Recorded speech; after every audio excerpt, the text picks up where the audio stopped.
Olá, tudo bem?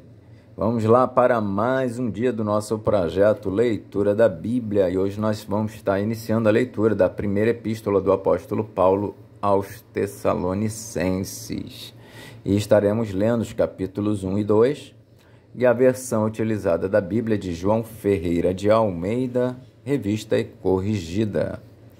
Se inscreva, curta, compartilha, comente, vem com a gente aí nessa aventura da leitura da Bíblia. Bora lá, que Deus nos abençoe. Capítulo 1, Prefácio e Saudação. Paulo e Silvano e Timóteo, a igreja dos Tessalonicenses, em Deus, o Pai, e no Senhor Jesus Cristo, graça e paz tenhais de Deus, nosso Pai, e do Senhor Jesus Cristo. O sucesso do Evangelho em Tessalônica e a fidelidade daquela igreja. Sempre damos graças a Deus por vós todos, fazendo menção de vós em nossas orações, lembrando-nos sem cessar da obra da vossa fé, do trabalho, do amor e da paciência, da esperança em nosso Senhor Jesus Cristo, diante de nosso Deus e Pai. Sabendo, amados irmãos, que a vossa eleição é de Deus, porque o nosso Evangelho não foi a vós somente em palavras, mas também em poder e no Espírito Santo e em muita certeza, como bem sabeis, quais fomos entre vós, por amor de vós. E vós fostes feitos nossos imitadores e do Senhor, recebendo a palavra em muita tribulação, com gozo do Espírito Santo. De maneira que fostes exemplo para todos os fiéis da Macedônia e Acaia, porque por vós soou a palavra do Senhor, não somente na Macedônia e Acaia, mas também em todos os lugares a vossa fé para com Deus se espalhou, de tal maneira que já dela não temos necessidade de falar coisa alguma, porque eles mesmos anunciam de nós qual a entrada que tivemos para convosco, e como dos ídolos vos convertestes a Deus para servir ao Deus vivo e verdadeiro, e esperar dos céus a seu Filho, a quem ressuscitou dos mortos, a saber, Jesus, que nos livra da ira futura. Capítulo 2. Como Paulo exerceu o seu ministério entre os Tessalonicenses. Porque vós mesmos, irmãos, bem sabeis que a nossa entrada para convosco não foi vã, mas, havendo primeiro padecido e sido agravados em Filipos, como sabeis, tornamo-nos ousados em nosso Deus para vos falar o Evangelho de Deus com grande combate, porque a nossa exortação não foi com engano, nem com imundícia, nem com fraudulência, mas como fomos aprovados de Deus para que o Evangelho nos fosse confiado, assim falamos, não como para agradar aos homens, mas a Deus, que prova o nosso coração. Porque, como bem sabeis, nunca usamos de palavras lisonjeiras, nem houve um pretexto de avareza. Deus é testemunha. E não buscamos glória dos homens, nem de vós, nem de outros.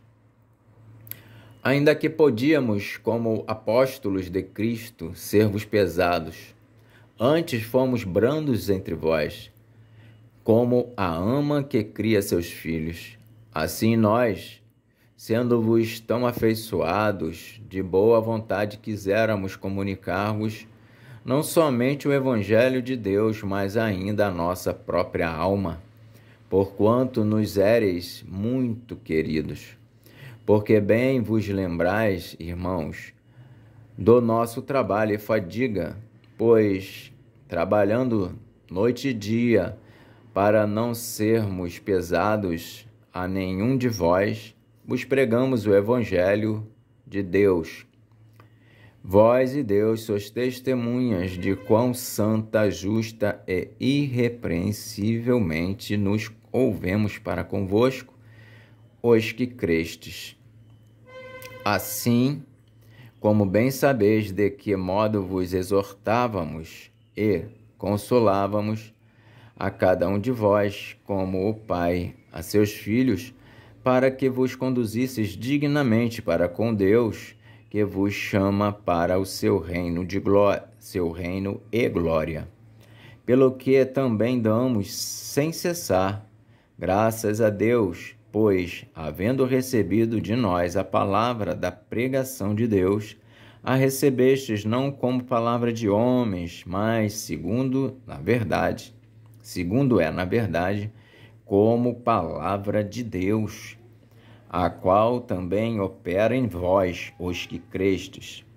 Porque vós, irmãos, haveis sido feitos imitadores das igrejas de Deus, que na Judéia estão em Jesus Cristo, porquanto também padeceste de vossos próprios concidadãos o mesmo que os judeus lhes fizeram a eles, os quais também mataram o Senhor Jesus e os seus próprios profetas, e nos têm perseguido, e não agradam a Deus e são contrários a todos os homens.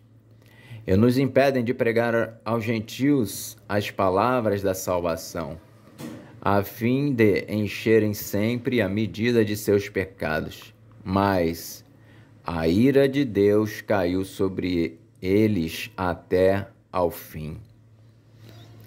O desejo de Paulo de voltar a Tessalônica, seu gozo e seus votos em vista das boas novas que Timóteo lhe trouxe. Nós, porém, irmãos, sendo privados de vós por um momento de tempo, de vista, mas não do coração, tanto mais procuramos com um grande desejo ver o vosso rosto, pelo que bem quisemos uma e outra vez ir ter convosco, pelo menos eu, Paulo, mas Satanás no-lo impediu. Porque qual é a nossa esperança ou gozo, ou coroa de glória? Porventura não o sois vós também diante de nosso Senhor Jesus Cristo em sua vinda? Na verdade, vós sois a nossa glória e gozo. Amém. Então, fizemos a leitura dos capítulos 1 e 2 da primeira epístola do apóstolo Paulo aos Tessalonicenses. Que Deus nos abençoe e até a próxima.